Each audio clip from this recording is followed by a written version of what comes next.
Hello, everyone. We're still in the coronavirus days. I'm going to be reading 4 verses, I think, today, and and I'm going to be in 2 Corinthians 12 in the King James version of the Bible. I'm going to read 7 through 10, and it says, "And lest I should be exalted above measure, through the abundance of the revelations there was given unto me a thorn in the flesh, the messenger of Satan to buffet me, lest I should be exalted above measure. For this thing I besought the Lord thrice, that it might depart from me. And he said unto me, My grace is sufficient for thee, for my strength is made perfect in weakness. Most gladly, therefore, will I rather glory in mine infirmities, that the power of Christ may rest upon me.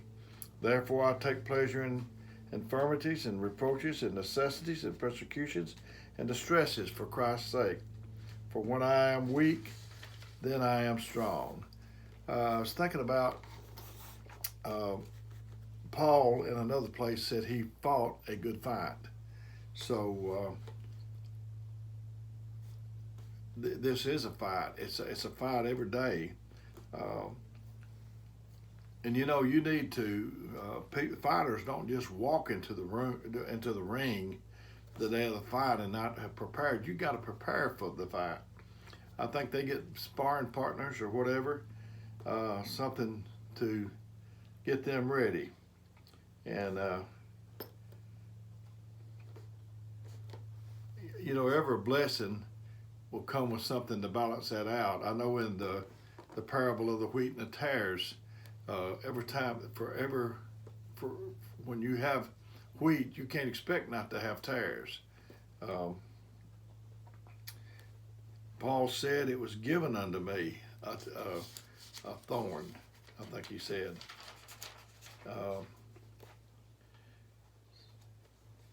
So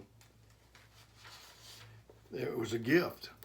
We want to push him back, the thorns, the pressures and whatever else. But he said it was a gift. You're God's property. If you lived in a gated community, there'd be something protecting you. God is standing between you and the enemy, and you are God's property, and He is going to protect that. I remember when I was in the Army, they called us GIs.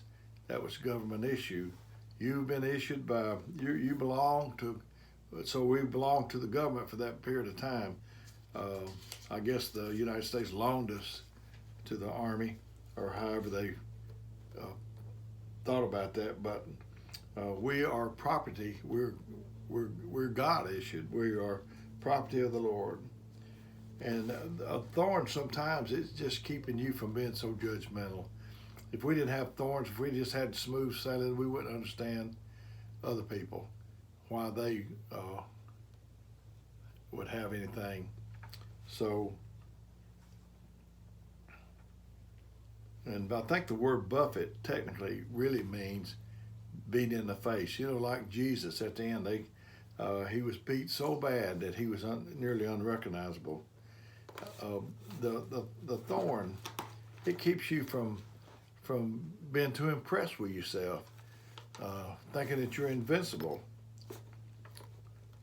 You have to go forward in this thing without it being everything being perfect. I know when I worked in Huntsville, I told this on another video that I would go in the first light in Hazel Green. If it was red, I didn't turn around and come back home. I just kept going until I got a green light. And babies, they're born crying. And I think that, I don't know that they don't know anything right then, but I believe it's because they're in for a fight.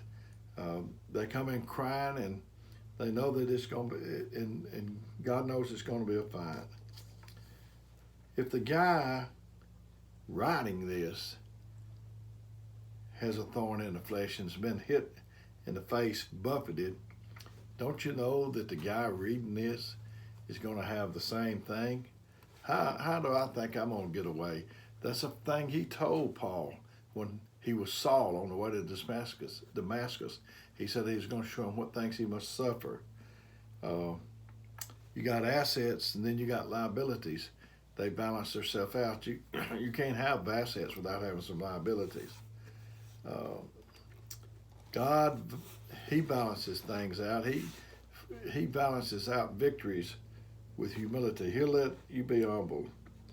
We're the student of the things that God fixes. That's part of our testimony, but we should be a student of the things that God won't fix, so we'll know what He approves of and doesn't approve of.